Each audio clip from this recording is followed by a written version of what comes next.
होने वाले भावी सांसद और अपने परिवार के मुखिया का हार्दिक वंदन और अभिनंदन करते हैं।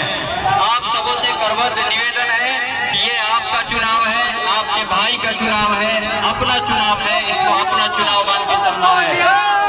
आप सभी पधारे हमारे इस परगना दरबार परिवार के मिट्टी में, परगना दरबार परिवार के धरती पे आप सभी का हार्दिक वंदन और अभिनंदन है। आप सभी पधारे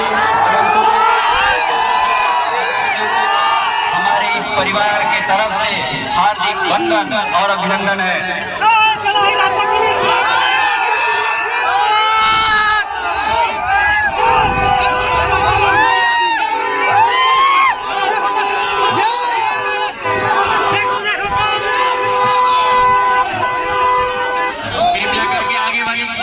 डीजे वाली गाड़ी को जाने का रास्ता दे दें। प्लीज निवेदन आपसे कि डीजे वाली गाड़ी को जाने का आगे रास्ता दे दें और अपने अनुशासन का परिचय देते हुए अपने ग्राम की तरफ चलेंगे। आप सभी भाइयों का हार्दिक अभिनंदन है। आज हमारे इस परगना दरबार की धरती पे हमारे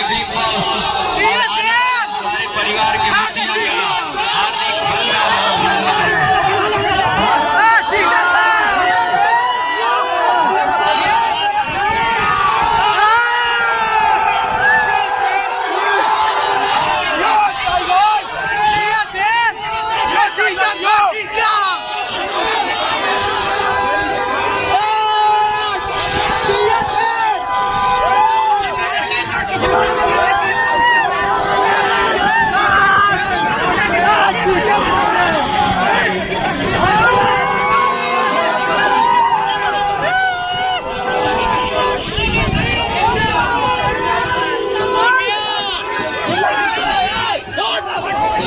भारतीय